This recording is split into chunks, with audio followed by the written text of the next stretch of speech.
hoş geldiniz sevgili dostlar. Bu videoda sizlerle beraber otantik bir hırka öreceğiz.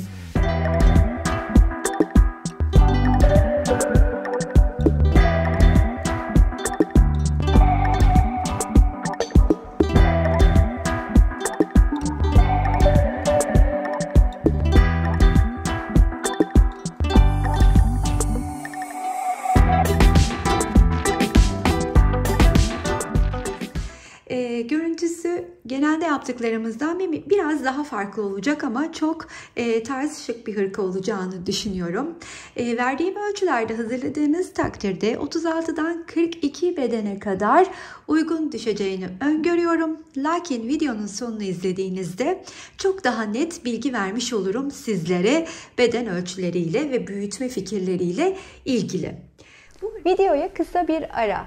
Sizlere katıl butonundan söz etmek istiyorum. Katıl aileme destek olmak için butonu tıklayıp kendinize göre olan seçeneği tercih edebilir, bana destek olabilirsiniz. Tüm destekçilerime canı gönülden teşekkür ediyorum.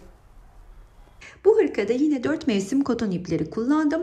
Hırkanın motiflerinde elimde artmış olan 4 mevsim koton iplerden birçok rengi kullandım ki bunların rengini size vermem mümkün değil.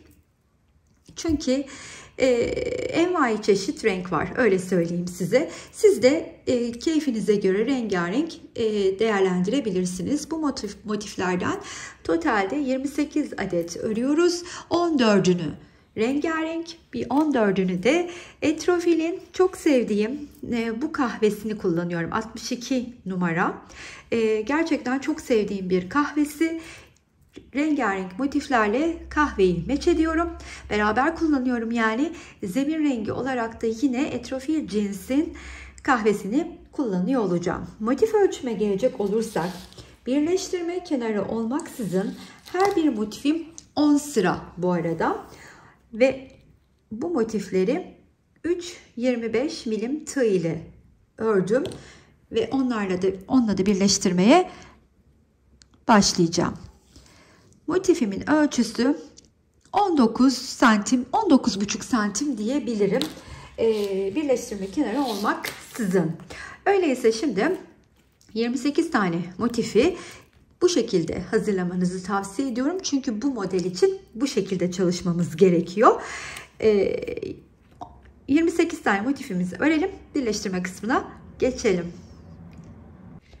Birleştirme tekniğimize geçmeden önce motifimizin hanım dilendi olduğunu belirtmek isterim. Hem tek renk olarak hem de renkli olarak defalarca kanalımda videosunu çektim. Bulamazsınız belki diye düşünerek altına hemen bu videonun açıklamalar kısmına motif yapımının linkini bırakacağım. Bunu da belirtmiş olayım. Şimdi büyük parçayı nasıl birleştireceğiz? Aslında bu 4 motifte tekniğini gördüğünüzde büyük parçayı da rahatlıkla birleştirebileceksiniz. Bu teknik de kanalda var ama yine de hani motifler büyük olunca kafa akıl karışmasın istedim. Yine de iplerimin koyu olmasına rağmen sizlere göstermek istedim.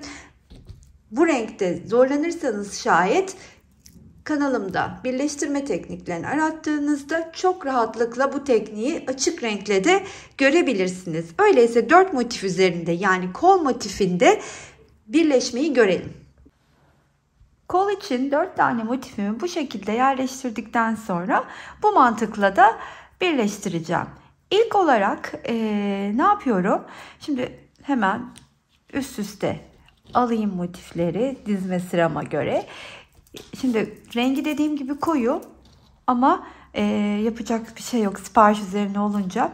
Şimdi 2 tane kenarını öreceğim.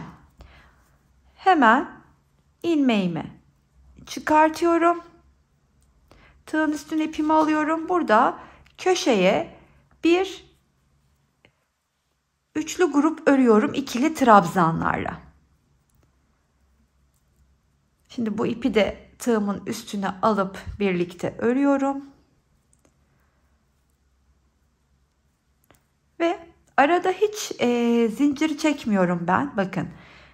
Buradan direkt köşeye atlayıp bir üçlü grup daha örüyorum.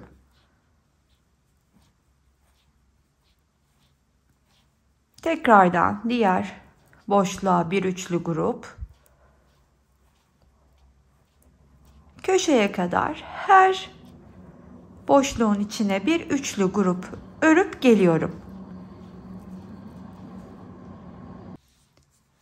Köşeye geldiğimde yine bir üçlü grup örüp 2 zincir çektim. Yeniden üçlü grup ördüm. Tekrardan buraya kadar geldim. Şimdi bu köşeye geldiğimde de 3 tane, pardon, burayı örmeden geçmeyelim. Bu köşeye geldiğimde de yine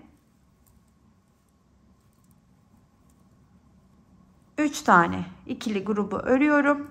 2 zincir çekiyorum. Şöyle göstereyim. 2 zincirimi de çektim. Şimdi sıradaki motifi alıyorum. Sıradaki motifin ön yüzü bana bakarken yeni motifin içine 3 tane ikili trabzan örüyorum.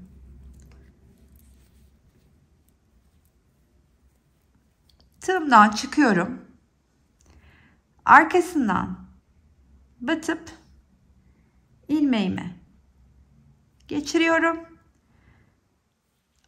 Alıp hemen ön yüzünü bana döndürüyorum. Bakın, hiç zincir çekmedim. Tığın üstüne ipimi aldım.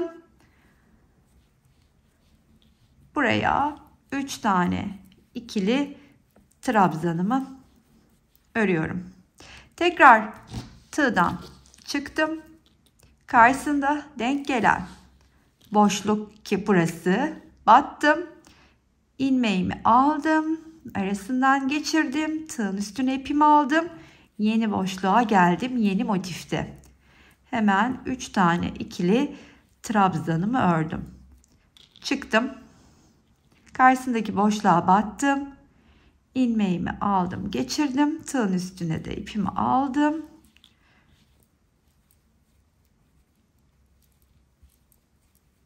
Üç tane ikili trabzan ördüm. Yine tığdan çıktım. Buraya geldim.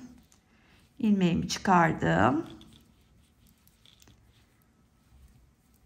İşte bu mantıkla bu iki kenarı köşeye kadar bu şekilde birleştirelim.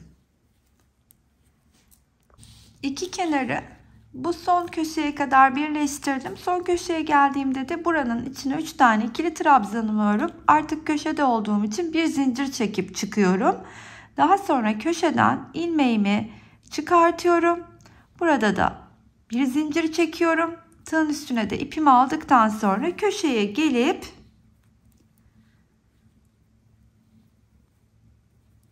üç tane ikili trabzanımı örüyorum. Daha sonra 4 motifle kolu birleştireceğim için artık bir üste çıkmam gerekecek. Yani eğer uzunlamasına ben bu parçayı örüyor olsaydım, birleştiriyor olsaydım, şimdi bunu bunun üstüne eklediğim gibi bunu böyle geleceğim. Burayı da öreceğim. Buraya geldim. Böyle geldim. Buraya geldiğimde aynı bunu bunun üstüne aldığım gibi yeni motifi bunun üstüne alacağım. Yani ne kadar uzun örüyorsam o kadar üstüne doğru motiflerimi ekleyeceğim. Bittiği noktada da varsayalım upuzun bir parça ördük. Bu benim son motifimdi. Ekledim, geldim. Buraya geldikten sonra da burayı geçtim, burayı da geçtim. Şimdi dönüyorum artık. Buraya kadar yine başladığım noktaya kadar örüp artık bir üst motifi eklemeye başlayacağım. Şimdi ne yapıyorum? Ben artık yeterli uzunluktayım. Yani bunu bunun üstüne ekledim. Artık üstte 2 tane motif eklemem gerekiyor. Böylece ne geliyorum ve bunun üstüne yeni motifimi ekleyip yanına da diğer 4. motifimi ekleyeceğim. Ancak ilk olarak ne yapalım? Bu kenarı geçelim. Bu kenarı da geçelim. Burayı da geçip şurada şu geçişi görmek için buluşalım. Sözünü ettiğim yere kadar geldim. Şimdi burayı ördüm. Bu köşeye de hemen şimdi böyle bir birleşmiş yerle karşılaşıyoruz. Bu köşenin içine gelip 3 tane ikili trabzanımızı örüyoruz. Daha sonra bir zincir çekip Hemen şu ikisinin kesiştiği noktanın ortasına batıp arkadan ipi ilmeğimizin içinden geçirip ilmek çıkartıyoruz. Tekrar bir zincir çekip bu defa buradaki köşenin diğer üçlü grubunu örüyoruz ikili trabzanlar ile. Daha sonra bu sıranın sonuna kadar boşluklara 3 tane ikili trabzan örüp sıradaki diğer motifi bunun üstüne ekleyelim. Köşeye kadar gelip 2 zincirimi çektim. Şimdi sıradaki motifi alıyorum üstüne eklemek için. Hemen ne yapıyorum? Motifin köşesi bana bakarken köşenin içine 3 tane ikili trabzanımı örüp göstermiş olduğum yöntemle iki kenarı birleştirmeye başlıyorum. Arkadan çıkardım. Tekrardan köşeye geldim. 3 tane ikili trabzanımı ördüm. Tığdan çıktım. Arkadan geçirdim ve ilmeğimi çıkarttım. Bu şekilde bu iki kenarı da birleştiriyorum. Üçünün kesiştiği noktaya kadar.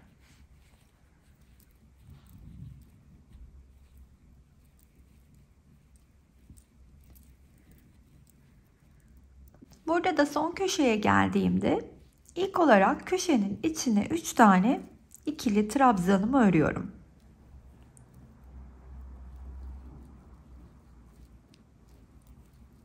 Daha sonra tığımdan çıkmadan bir zincir çekiyorum. Tığdan çıkıp bakın şimdi şurada ikisinin kesiştiği yerin tam ortasını bulup batıyorum ve bu ilmeğimi oradan geçireceğim.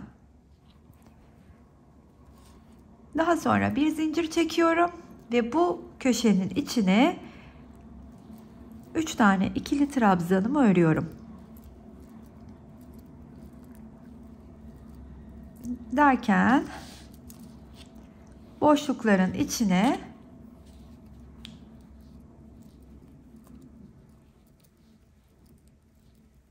üç tane ikili trabzan örüyorum.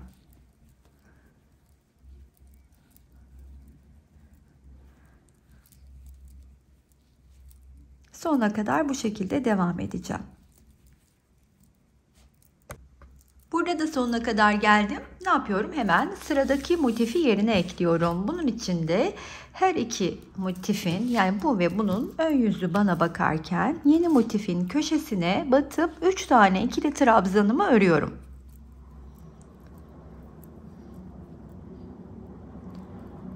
Daha sonra motifler sırt sırta verirken tığımdan çıkıp karşısındaki ilk boşluktan batıp ilmeğimi çıkartıyorum.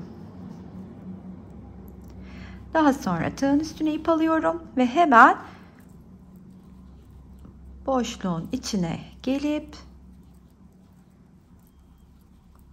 3 tane ikili trabzanımı örüyorum. Derken buraya batıyorum. Hepsinin dördünün kesiştiği noktaya gelene kadar göstermiş olduğum teknikle örmeye devam edeceğim. Yani buraya kadar. Sözünü ettiğim yere kadar geldim. Köşenin içine 3 tane ikili trabzanımı ördüm. Bir zincirimi çektim. Bu defa 3 motifin kesiştiği yerin tam ortasını bulup batıyorum.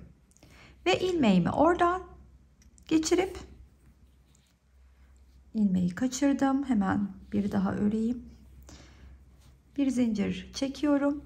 Köşenin içine diğer üçlüyü ördükten sonra artık üstteki motifin kenarıyla yeni eklediğim motifin kenarını birbirine ekleyeceğim. Yani burayı ekleyerek devam ediyorum. Tığdan çıkacağım. Karşısındaki denk geldiği boşluktan batıp tekrardan buraya geliyorum. 3 tane ikili trabzanımı örüyorum. Çıkıyorum. Boşluğa batıp alıyorum. Tekrardan boşluğa geliyorum. 3 tane örüp çıkıyorum.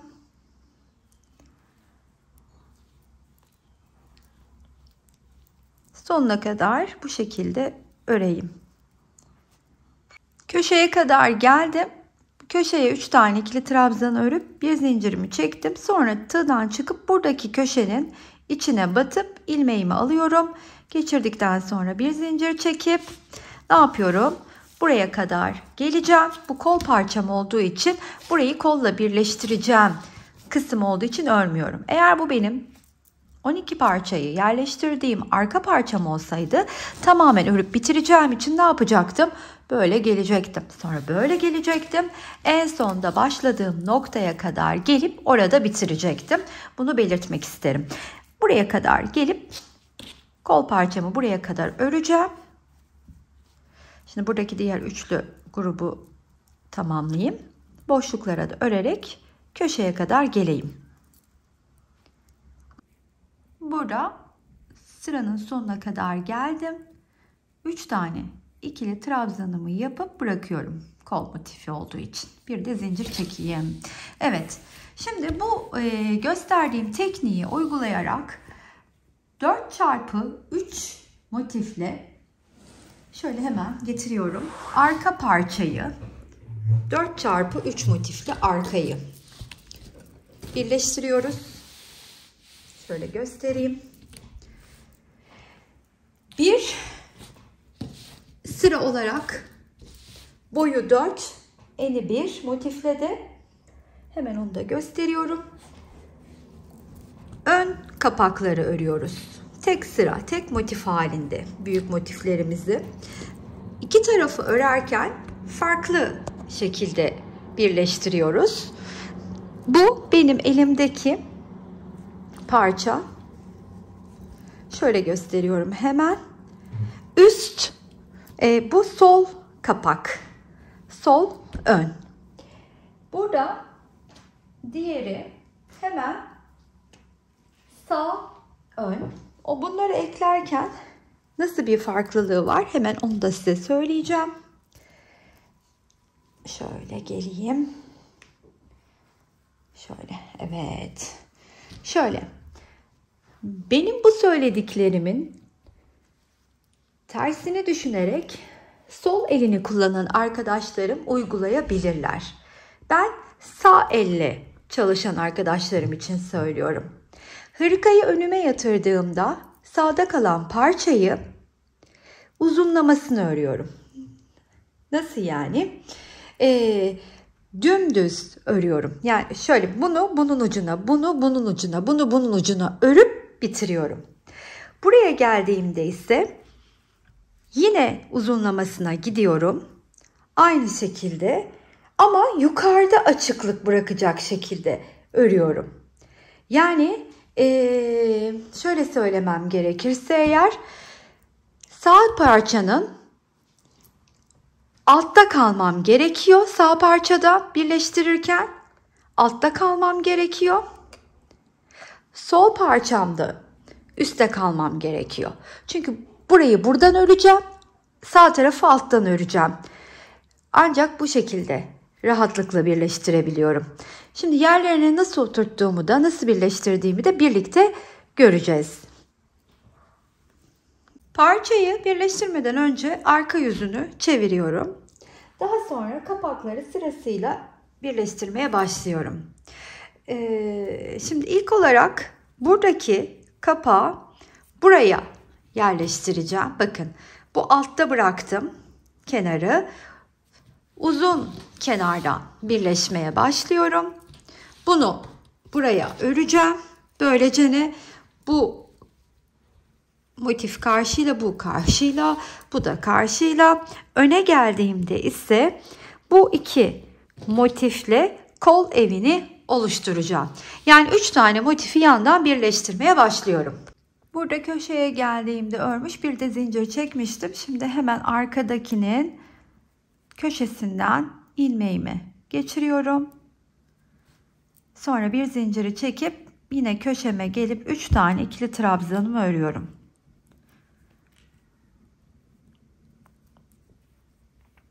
Tığdan çıktım, arkasından battım. Hemen karşılıklı göstermiş olduğum 3 tane motifin iki kenarını birleştirmeye başlamış oldum. Ortaya kadar, iki motifin kesiştiği yere kadar hiç farklı bir şey yok. Size göstermiş olduğum yöntemle ilerliyorum.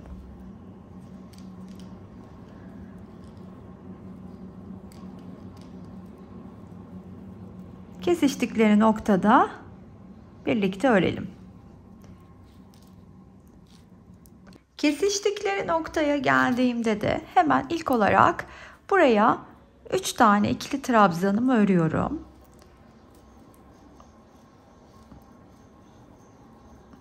Daha sonra tığımdan çıkıp şurada kesiştikleri noktaya arkada batıyorum.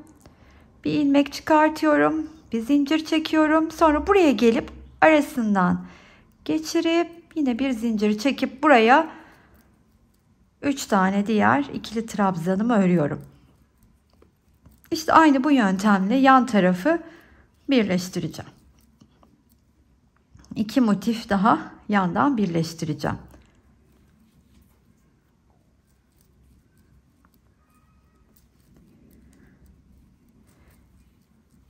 Çıktım, aldım.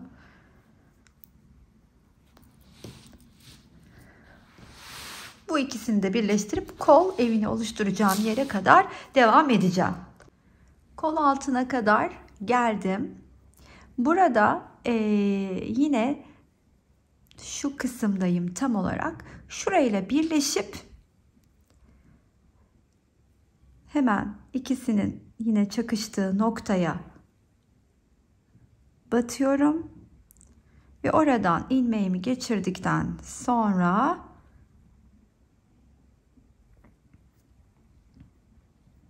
bir zincirimi çekip buradan da batıyorum ortadan.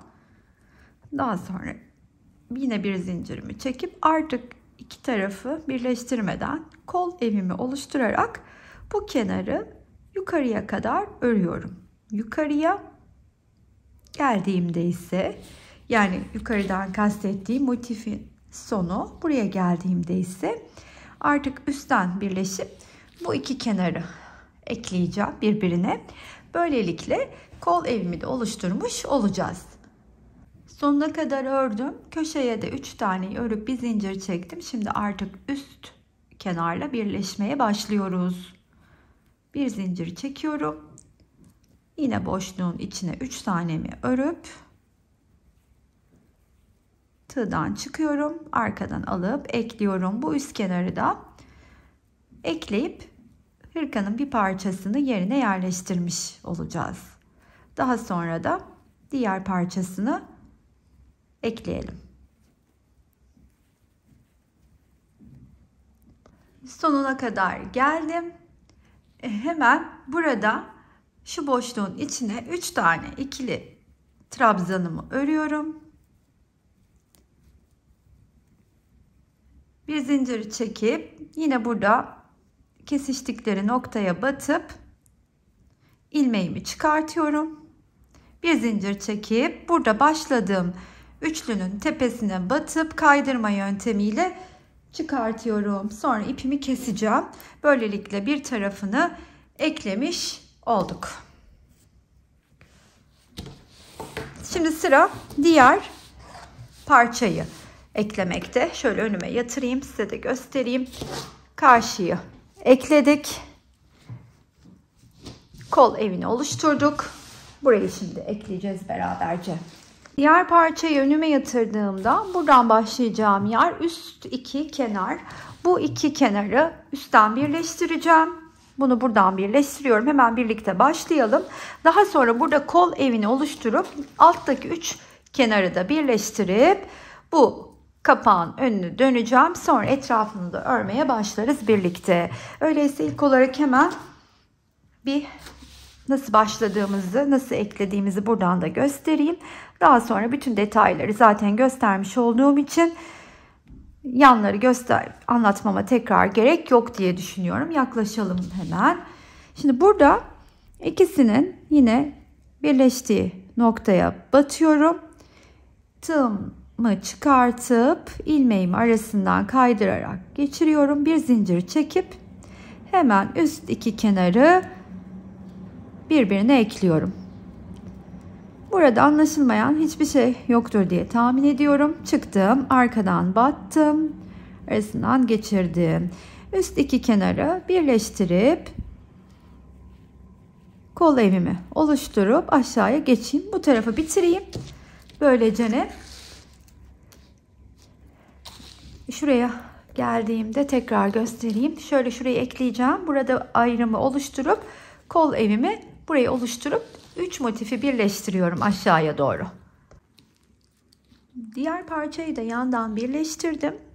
Şimdi bu köşeye kadar geldim. Aslında burada ilk ördüğüm üçlü grubun yanına bir üçlü grup daha yapıp tamamlamış oluyorum. Ama buradan itibaren ben kolları takmadan evvel hırkamın etrafını örmeye geçeceğim. Ne şekilde örüyorum hemen onu da sizinle paylaşmak istiyorum. Önce bir zincir çekiyorum. Ortada kalmak istediğim için yukarı çıkarken. Bir zincir çektim. Tığın üstüne ipimi aldım. Buradaki ilk trabzanın tepesine batarak arasından ipi geçirip kaydırma yöntemiyle ortaya geldim. Daha sonra hepsini bir toplayıp iki grubun ortasında kaldım. Bir zincir çekip yükseliyorum. Etrafında döndürüp ipi arkasından geçirerek sahte trabzanımı örüyorum ve hemen yanına iki tane daha ikili trabzan örüyorum. Daha sonra boşlukların içine gelip 3 tane ikili trabzan örerek hırkamın etrafını örmeye devam ediyorum. Bu şekilde. Ben arada zincir çekmiyorum. Ancak el farkından ötürü her birimizin ürünleri düşürme şeklimiz farklı oluyor. Burada eğer bir kasma hissederseniz arada zincir çekebilirsiniz. Zincir çektiğinizde de marullanma yapıyorsa eğer o zaman çekmeden devam edebilirsiniz. Bunu da belirtmek isterim. Şimdi bu şekilde hırkanın etrafını örerken şu ortadaki geçişte nasıl bir işlem uygulayacağım orayı göstermek istiyorum. Oraya kadar tamamlayıp geleyim.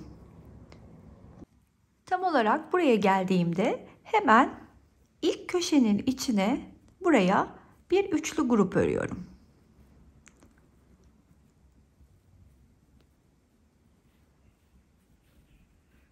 Daha sonra buraya da gelip bir üçlü grup örüyorum.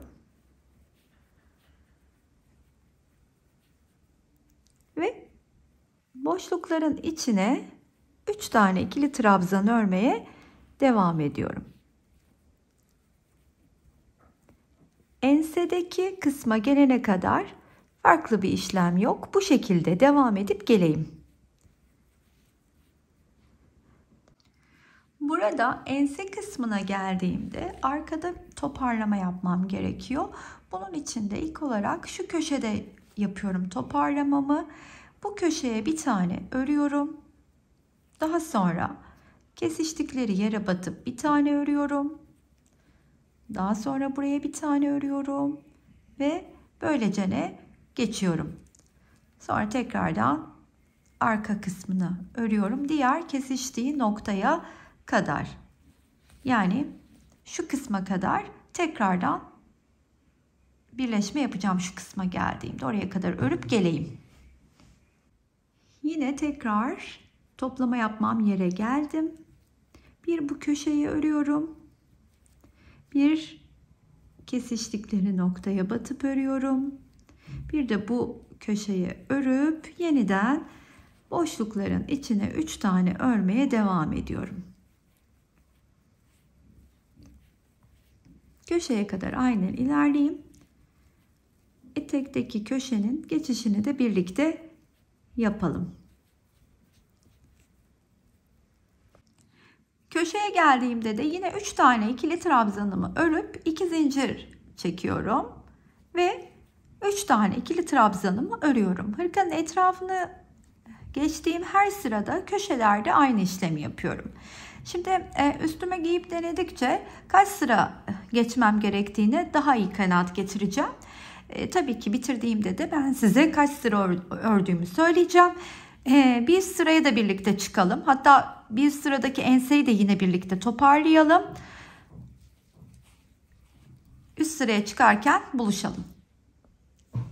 Başladığım noktaya yaklaştığımda ise köşeye bir üçlü örmüştüm. Şimdi diğer üçlüsünü örüyorum ve bir üste çıkacağım ve ortada kalmak istediğim için bir zincir çekerek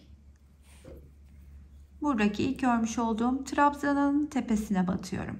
Daha sonra içinden batmadan evvel ip alıyorum. Öyle trabzanın tepesine batıyorum. İlmeğimi çıkartıyorum. Üçünü bir örüyorum ve bir zincir çekip yükselip sahte trabzanımı ördükten sonra da yanına 3 tane daha ikili trabzanımı örüp bir üst sıraya çıkmış oldum. Şimdi burada her boşluğun içine bir üçlü grup örüyorum. Enseye kadar. Enseye geldiğimizde oradaki bir üste çıkış, yani bir üstteki ense yapılışını da göstereyim. Daha sonra siz tabi bunu dilediğiniz genişlikte örebilirsiniz. Burada ensede toplama yaptığımız yere geldiğimizde de şimdi buradaki köşeye bir tane üçlü grubu örüyorum. Sonra atlıyorum. Buraya hemen bir tane üçlü grubumu örüyorum. Aynı şeyi diğer toplama yaptığım yerde de uygulayacağım. Ve aynen bu şekilde etrafını dönmeye başlayacağım. Kaç sıra istiyorsam. Eğer buraya geldiğinizde bir potluk yaptığını yani hissederseniz marullanma gibi ama üstünüze de giyip mutlaka deneyin. Şurada minik bir toparlama daha yapabilirsiniz diğer sırada. Ama normal örüp mutlaka bir üstünüze giyip deneyin derim. Öyleyse etrafı için artık anlatacak hani altını çizecek bir nokta olmadığına göre ben tam istediğim sıraya kadar öreyim geleyim.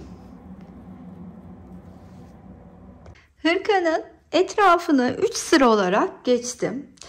Aslında daha 4-5 sıra kaldırır, çok da güzel olur, bunu söyleyeyim. Hani ben projeleri birazcık arka arkaya da yetiştirmeye çalıştığım için video çekiminde 3 sıra olarak tamamladım. Daha sonra etrafını da geçebilirim, bunu da belirtmek isterim. Totalde şöyle yatırdığımda eni 59 santim desek, 118 desek, yani 110 santim oluyor tam açtığımız zaman. Ona göre de etrafını rahatlıkla genişletebilirsiniz. Yapacağınız kişinin bedenine bu etrafını genişleterek de çok rahatlıkla uygun örebilirsiniz. Ben aynı zamanda hırkamın kolunu da yerine yerleştirdim. Bakın kol evim zaten belliydi. Oraya dörtlü halde beraberce birleştirdiğimiz kol motifini yerleştirdim. Şimdi buraya da nasıl yerleştireceğim? Dörtlü kol motifini alıyorum. İkiye katlıyorum. Tabii ki ön yüzüyle katlıyorum ikiye. Ve önüme aldığım kol evini şu şekilde şöylecene yerleştireceğim. Sıralamayı bozmayacağım. Bir renkli, bir kahverengi de sıra. Buraya bu motifleri yerleştirmeye başlayacağım. Beraberce kol evine oturtalım. Bu köşeye üçlü örüp bir zincir çekmiştik. Şimdi bu kol altında hepsinin kesiştiği yerin tam ortasına bulup batıyoruz. Daha sonra ilmeği oradan geçirip bir zincir çekip kol motifinin içine diğer üçlü grubu ördükten sonra motifleri karşılıklı birleştirmeye başlıyorum. Çıktım tığdan, hemen geldim buraya, arasından geçirdim. Gösterdiğim yöntem ile size birleştirmeye başlıyorum. Bunu birleştirdikten sonra bu kenarı orta kısmına kadar geleyim. Şuradaki geçişi de beraber yapalım. Bu geçiş kısmına geldiğimde burada 3 taneyi örmüştüm. Hemen kesiştikleri yere batıyorum. Ortasına, oradan buradaki ilmeğimi çıkartıp geçiriyorum. Bir zincir çekiyorum.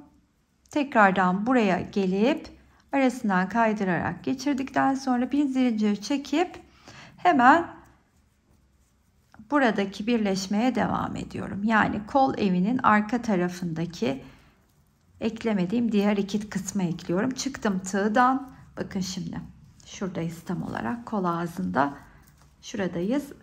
Arkadaki birleşti. Şimdi ön kısımdayım. Tığdan çıkıp karşısındaki noktadan kaydırarak ipimi geçiriyorum. Kol altına kadar bu şekilde ilerliyorum. Kol altının olduğu yere kadar geldim. Burayı köşeye 3 taneyi ördüm. Burada hemen bir zincirimi çektim. Böyle hepsinin ortak toparlandığı bir yeri bulup batıyorum. Arasından ilmeğimi de kaydırarak geçirdikten sonra köşeye tekrardan bir üçlü grubumu örüp artık kolları yandan birleştirerek formunu vermeye başlayacağız. Şöyle ki hemen arkasına atarak şöyle öne alayım. Kolu göstereyim size, bakın. Böylece ne? Kolu kol ağzına kadar göstermiş olduğum yöntemle karşılıklı birleştireceğiz. Burada 3 taneyi örmüştük. Hemen karşısındaki denk gelen aradan geçip buraya geliyorum.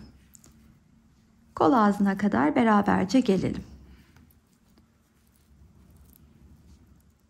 Kol ağzına kadar birleştirdim. Daha sonra kol ağzına geldiğimde bu köşeye 3 tane ikili trabzanımı ördüm. Bir zincir çektim. Tığdan çıktım. Diğer köşedeki boşluğa batıp ilmeğimi geçirdikten sonra bir zincir çekmiyorum. Çünkü yukarıya ortada kalarak çıkmak istiyorum. Ne yapıyorum? Buradaki ilk trabzanın tepesine batıp bir ilmek çıkartıp 2 ilmeği beraber topluyorum. Burada trabzan örebileceğim bir alan yaratıyorum kendime. Sahte trabzanımı örüyorum. Bu burada dursun. Dönüşte bunun yanına 2 tane örüp 3'e tamamlayacağım. Boşluklara 3 tane ikili trabzan örerek kol ağzının etrafını bir tur geçeceğim.